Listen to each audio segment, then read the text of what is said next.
Tu amor nunca me falla, mi existir en tus manos está. Desde el momento en que despierto hasta el anochecer, yo cantaré de la bondad de Dios.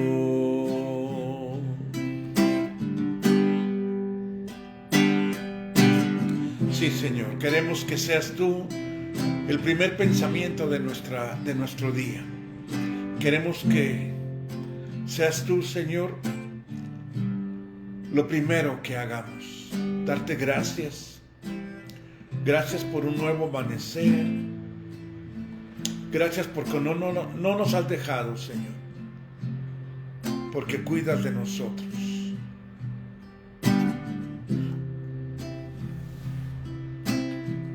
Te amo, Dios. Tu amor nunca me falla. Mi existir en tus manos está. Desde el momento en que despierto hasta el anochecer, yo cantaré de la bondad de Dios. En mi vida has sido bueno, en mi vida has sido tan fiel. Con mi ser, con cada aliento, yo cantaré de la bondad de Dios. Yo amo tu voz. Me has guiado por el fuego, tú cerca estás en la oscuridad. Te conozco como Padre y como amigo fiel.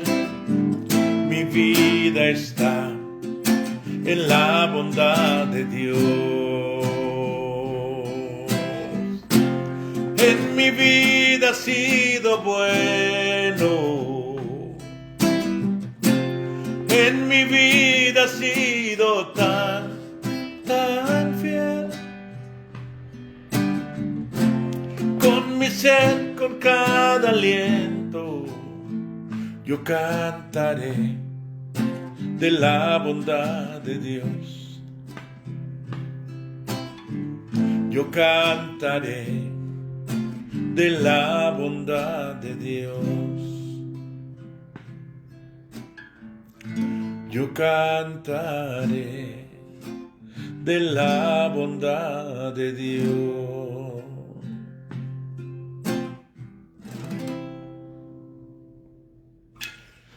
Dios ha sido bueno.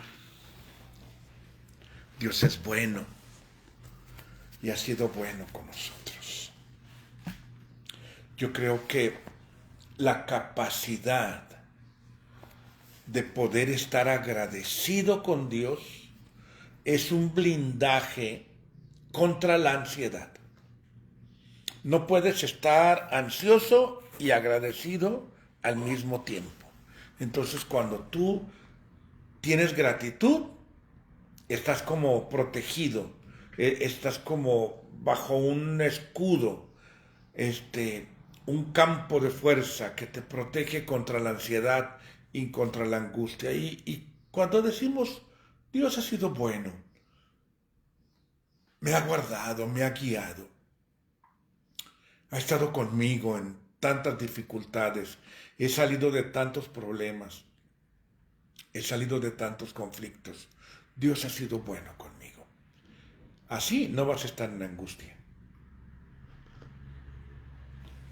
Una bendición a todos los que se conectan y a los que están viendo la transmisión ahorita y a los que los van a ver más tarde, porque luego hay unos que se conectan al ratito.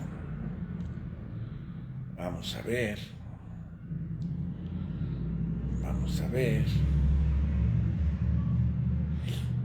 ¿Dónde estoy? Entonces saludamos a Carmen Torres, saludamos a Eunice, Ana Loera, Eunice Ibarra, Andrés Ríos, Marcela Valencia, Sarita, Sara Noemí, mi prima, Angie Trujillo, y no sé quién más. Dice que somos 10. Ana Luis Infante también está. Saludos, Ana. Y a Nesquita Paredes, que es mi esposita.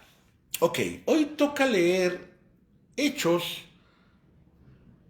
capítulo 6 y capítulo 7. El nombramiento de diáconos o ayudantes. La palabra diácono significa servidor. Una persona que atiende, que sirve, es un diácono o es un servidor. Dice que en aquel tiempo, como el número de los creyentes iba aumentando, los de habla griega comenzaron a quejarse de los de habla hebrea, diciendo que las viudas griegas no eran bien atendidas en la distribución diaria de ayuda. En ese tiempo, mi hermano, por iniciativa propia, comenzaron a vivir en comunidad, comenzaron a vivir juntos y comían juntos y eran una comunidad así, una comuna, ¿cómo explicarlo? Como hippies, no sé, como todos vivían juntos, todos comían juntos. No sé si es el mejor modelo, porque Dios nunca dijo que hicieran eso. Pero eso provocó muchos conflictos. Luego comenzaron los problemas. Porque los de habla griega se quejaban de los de habla hebrea y empezaba a haber conflictos y empezaba a haber pleitos. Esto siempre va a surgir mientras haya seres humanos y mientras haya personas involucradas en un proyecto o en un algo, siempre va a haber diferencias y siempre va a haber unos que se quejan de otros y unos que se sienten más que otros y siempre va a haber problemas de todo tipo. Y ahí lo interesante es que los apóstoles, los 12 apóstoles reunieron a todos los creyentes. Recuerdan que eran más de 5,000, o sea, era muchísimo, era una iglesia gigantesca. No está bien, dice, que nosotros dejemos de anunciar el mensaje de Dios para dedicarnos a la administración, es decir, a servir las mesas, dice la versión 60, porque los apóstoles eran 12 y no se daban abasto para hacer la labor social y la labor ministerial. Son dos labores que se necesitan en la iglesia. El pastor no puede hacer todo, eso es muy claro. Y hay muchas cosas que el pastor no puede hacer. Y a uno quisiera hacer. Y entre más grande es la iglesia, más manos se necesitan. Dice, así que hermanos, busquen entre ustedes 7 hombres de confianza, entendidos y llenos del Espíritu Santo, para que les encarguemos estos trabajos y nosotros seguiremos orando y proclamando el mensaje de Dios. Así es como va a funcionar correctamente una iglesia. Cuando hay colaboradores, cuando hay un equipo de trabajo en el que se puede confiar, y vemos que no cualquier persona podía ayudar o podía ser diácono o podía ser servidor o podía ser parte del ministerio. Esto es algo que tenemos que entender, mi hermano. Que tienen que ser personas confiables, que tienen que ser personas que están ahí. Algo que yo pienso, yo he tenido carros viejos y carros no tan viejos, más nuevos. El problema con los carros viejos es que no son confiables. O sea, a veces prende, a veces no prende. Si me levanto apurado y quiero prender mi carro y ya está medio viejón, muchas veces no va a prender, otras veces sí, no sabemos. No sabemos. Yo tenía un carro que pues, me tenía como un hombre de oración y de fe todos los días. Oh, Señor, que prenda, que funcione. Y cuando hay personas colaboradores en la iglesia, cuando alguien anhela el ministerio y quiere estar dentro o quiere ser parte del ministerio, quiere ser parte de ser un colaborador, algo muy importante es que tiene que ser confiable. Tiene que ser confiable. Porque puede ser que un día esté o puede ser que no esté. O puede ser que un día esté de buenas y haga las cosas. Puede ser que otro día esté de malas y no las haga. Puede ser que un día haga todo con excelencia y después desaparecerse. Y vemos aquí que escogieron a varias personas. Esteban fue uno de ellos, hombre lleno de fe y del Espíritu Santo, a Felipe, a Prócoro, por nombrecitos medio raros, Nicanor, a Timón. Escogieron a Timón y a Pumba, ¿no? Fíjate. No, no es cierto. Es que ya ves la caricatura, pero es un chiste. A Parme... Ni mi esposa se ríe de mi chiste, chale, qué feo. A Parmenas y a Nicolás, uno de Antioquía, que antes se había convertido al judaísmo. Entonces vemos, luego los llevaron a donde estaban los apóstoles, los cuales oraron y les impusieron las manos. El mensaje de Dios iba extendiéndose y el número de los creyentes aumentaba mucho en Jerusalén. Incluso muchos sacerdotes, esto me gustó mucho, muchos sacerdotes judíos aceptaban la fe. Es la forma como el reino de Dios se extiende a través de un equipo de trabajo, a través de personas que colaboran en el ministerio y que colaboran en el reino de Dios. Es la forma como vamos a llegar a más personas. Cuando nosotros somos parte de los que cargan, de los que empujan, de los que llevan. Yo recuerdo un ejemplo de mi pastor que decía que es como ir empujando una carreta. Hay unos que se suben a la carreta y hay unos que empujan la carreta, otros que jalan la carreta. Cuando nosotros somos parte de los que trabajan, de los que funcionan, de los que empujan la carreta, de los que van haciendo que las cosas funcionen y las cosas se hagan. Muchas veces decimos, en la iglesia falta esto, en la iglesia falta esto otro. La iglesia debería de estar haciendo, la iglesia debería de colaborar, la iglesia debería de funcionar. Hay una parte social que todas las iglesias deben de tener, una parte social donde se apoya, donde se ayuda al necesitado, donde se ayuda a la persona que tiene necesidad en algún sentido. Pero muchas veces no se puede hacer porque apenas alcanza para que la iglesia salga a flote y para que la iglesia sobreviva. Entonces, ¿dónde está la fuerza de una iglesia? En los colaboradores. Yo te invito para que tú seas un colaborador de alguna manera, que tú seas parte de la solución y no parte del problema. Que tú seas parte de los que empujan, de los que ayudan, de los que hacen que las cosas sucedan. Y vemos aquí que eran fuertes, eran pesados todos, porque Esteban, vamos a ver adelante el arresto de Esteban y cómo fue lapidado o cómo fue apedreado Esteban, pero era lleno del Espíritu Santo. Felipe, más adelante vamos a ver cómo le comparte al etíope y cómo Dios lo usa de una forma muy fuerte y muy poderosa.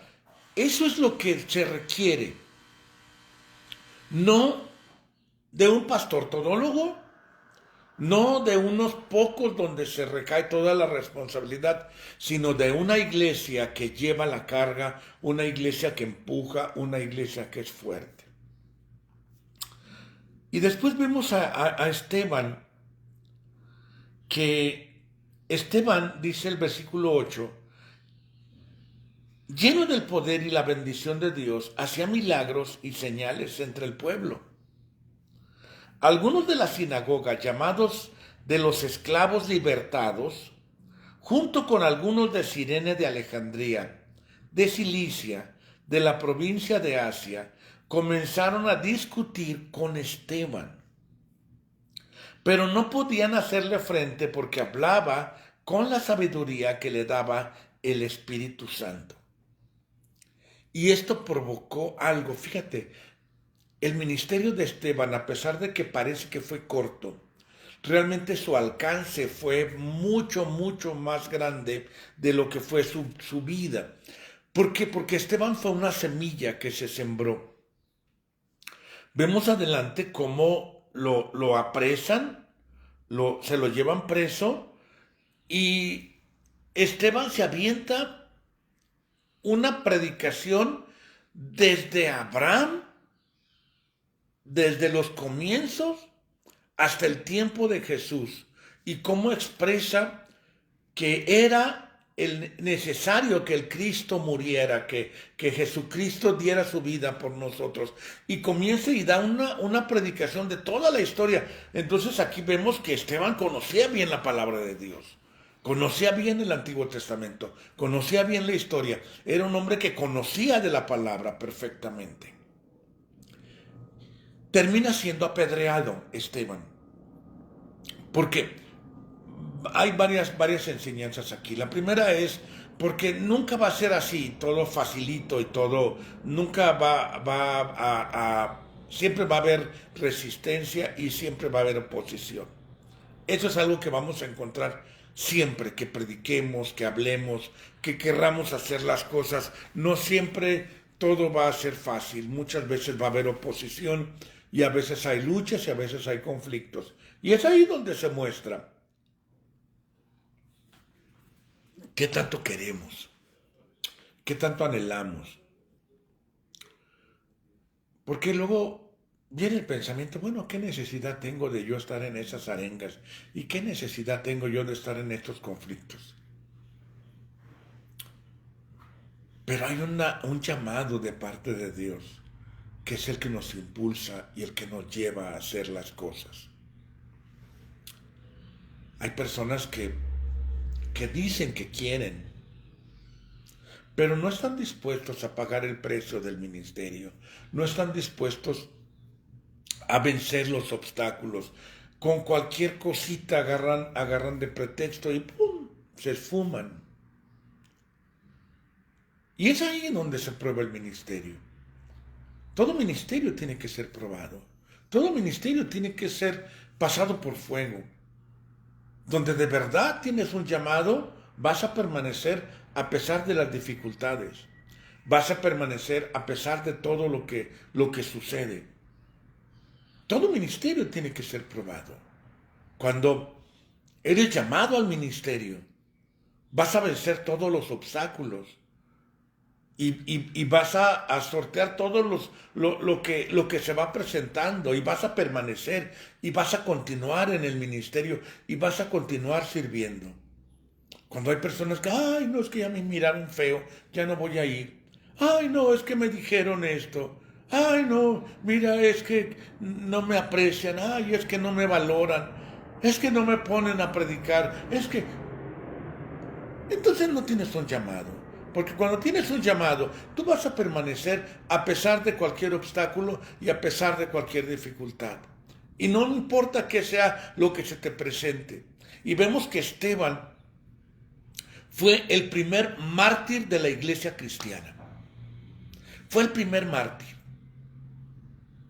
Y fue una semilla que fue sembrada para que el pueblo de Dios, la iglesia de Jesucristo, saliera.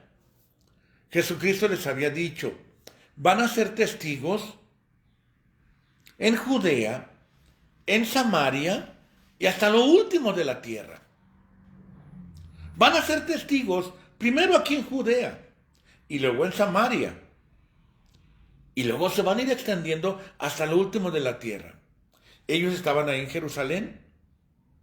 Y ahí estaban. Eran muy felices. Estaban bien a gusto. Agustirri en Jerusalén solamente. Ni siquiera en Judea. Solamente en Jerusalén. Y ahí estaban predicando y eran felices, todo agustirri, y hablaban y oraban y Dios les bendecía. Pero Esteban, el primer mártir, provocó que la iglesia de Jesucristo fuera perseguida.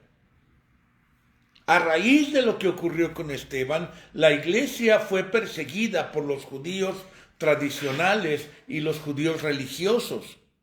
Pablo fue uno de ellos que persiguió con mucho celo a los cristianos y los arrastraba. No sabemos si era asesino o si mató. La Biblia nunca dice que mató a nadie. Dice que consintió la muerte de Esteban. No sé si él lanzó alguna piedra o si llegó a matar a algún cristiano, porque recuerden que pues el asesinato estaba prohibido por la ley y no se permitía. Se permitía apedrear a alguien, pero no matarlo así a sangre fría. Bueno, también la apedreada de la sangre fría, pero no se permitía así el asesinato. Cuando apedreaban a alguien se suponía que era como una especie de sentencia a muerte, lo que sería como cuando hacen la inyección letal por causa de un crimen que se cometió.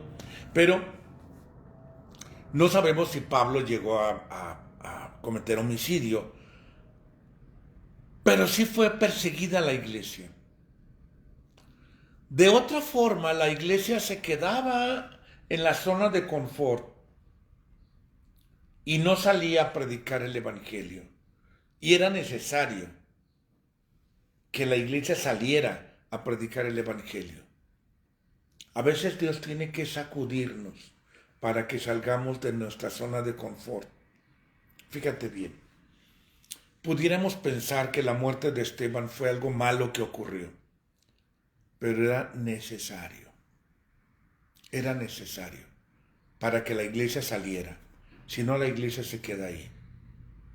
A veces Dios tiene que sacudir el nido para que ya vuele. Si eres un aguilucho todo grandulón, ya con tus alotas grandotas y tu picote, y eres un aguilucho que nomás quieres abrir la boca para que tu mamá te alimente, para que tu papá te alimente, y ya necesitas volar, y el águila papá comienza a quitarte los tronquitos y las ramitas donde está tu nido, para que ya, hijo, ya vuélale, ya vuela, vamos. Y a veces Dios tiene que mover tu nido y tu zona de confort para que creas, para que busques, para que clames, para que te atrevas a hacer algo, para que no te quedes ahí en el conformismo y no te quedes ahí en tu nidito. Y eso fue lo que ocurrió en Esteban. Tampoco fue porque Dios estaba enojado con Esteban o Dios lo estaba castigando. Vemos... o le estaban mandando juicio. Dice, cuando oyeron esas cosas se enfurecieron, versículo 54, y rechinaron los dientes contra Esteban. Estaban bien enojados contra Esteban. Y miró al cielo y vio la gloria de Dios y a Jesús de pie a la derecha de Dios. La Biblia dice que Jesús está sentado a la diestra del Padre, pero dice aquí que lo vio de pie. Hasta Jesús se puso de pie para ver a Esteban. Miren, veo los cielos abiertos y al Hijo del Hombre a la derecha de Dios. Pero ellos se taparon los oídos y dando fuertes gritos, se lanzaron contra él. Lo sacaron de la ciudad, lo apedrearon. Los que hacían de testigos contra él dejaron sus ropas al cuidado de un joven llamado Saulo. Mientras lo apedreaban, Esteban oró diciendo, Señor Jesús, recibe mi espíritu. Luego se puso de rodillas y gritó con voz fuerte, Señor, no les tomes en cuenta este pecado. Habiendo dicho esto, murió. Entonces vemos aquí varias cosas. La primera, para que la iglesia funcione, se necesitan colaboradores. Segundo, Para que la iglesia funcione, se necesitan colaboradores probados, porque el ministerio se prueba, que resistan los problemas, las dificultades, que sorteen los obstáculos y que hagan que las cosas sucedan. Que se haga lo que se tenga que hacer. Que lleguen a la hora que tengan que llegar. Que se levanten a la hora que tengan que levantarse. Que hagan lo necesario para que las cosas sucedan. Eso se requiere de los colaboradores. Que vayan a donde tengan que ir. Que vayan a donde tengan que ir. Que muchas veces van a pasar cosas que parecen malas. Pero no son malas, mi hermano, porque son necesarias para que hagamos la obra del ministerio. Y que al final de cuentas, el dueño de la obra es Dios. Él es el dueño de la obra. Y Él mueve las cosas como tienen que moverse. Y entonces vemos que Esteban es un ejemplo de todo esto que se tiene que hacer.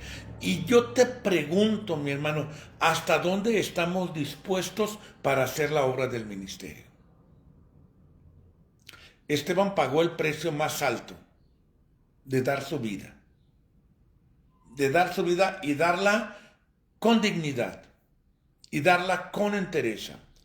Y darla con firmeza. Si tengo que ser apedreado, pues que sea apedreado.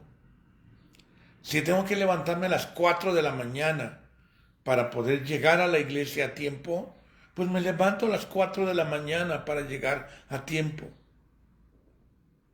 Si tengo que hacer un mega esfuerzo para poder hacer algo, lo hago, porque estoy dispuesto a todo.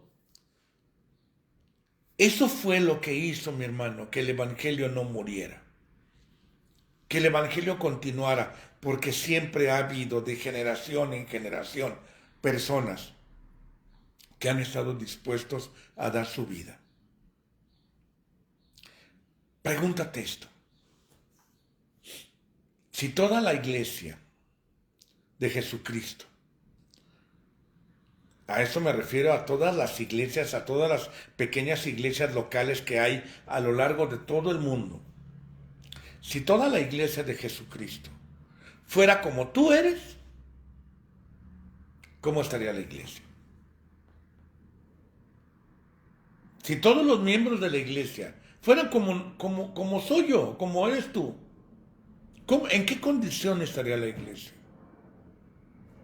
¿Habría domingos que no había nadie? ¿Un día el pastor está, otro día no está? ¿O sería una iglesia fuerte y entregada? Somos nosotros los que hacemos posible que la iglesia funcione, que la iglesia siga adelante, que la iglesia crezca. Y a lo largo de la historia, mi hermano, esto a mí me llama mucho la atención. A lo largo de la historia, siempre ha habido hombres y mujeres que han dado su vida por la obra de Dios, que han continuado, que han ido. Vemos al apóstol Pablo cuando se convirtió, fue a los rincones más recónditos a predicar el evangelio. En la sierra hay pastores que no tienen carro, no tienen recursos, no tienen nada y van de un rincón a otro predicando el evangelio. Muchos de ellos han sido apedreados, han sido muertos a machetazos, familias enteras han sido aniquiladas por creer en Cristo. Y a veces nosotros no nos queremos ni siquiera levantar un poquito más temprano para llegar a tiempo a la reunión. Es increíble cómo nos convertimos en cristianos de azúcar, que apenas cae una pequeña llovizna, ya no puedo ir a la iglesia. Que nos cuesta trabajo leer 2 capítulos diarios. Que nos cuesta trabajo poderle compartir el evangelio a nuestro vecino o a la persona que está cerca de con nosotros. O sea, imagínate si la iglesia, toda la iglesia fuera como nosotros. Posiblemente ya se hubiera acabado. Posiblemente ya no hubiera iglesia. Por eso qué importante es, mi hermano, que nosotros seamos parte, que nosotros seamos parte de la solución y no parte del problema. Que no seamos los que hacemos problemas, sino que seamos de los que solucionamos problemas. Que no seamos de los que causan conflictos, sino seamos de los que sorteamos conflictos. Que hagamos que la iglesia funcione y que funcione bien. Que oremos, que ofrendemos, que alabemos, que compartamos, que ayudemos, que colaboremos, que compartamos el evangelio donde quiera que vamos.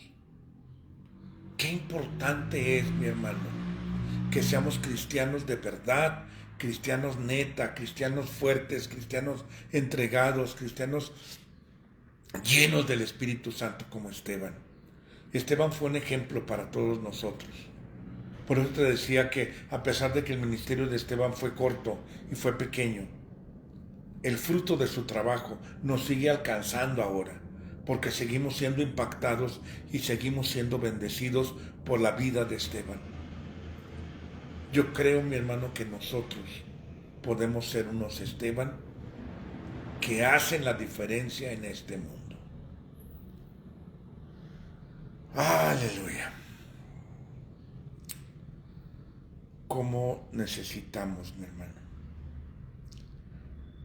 que Dios hable a nuestra vida de una manera fuerte? Yo creo que nos hace pensar esto que te digo. ¿Cómo sería la iglesia si todos fueran como nosotros?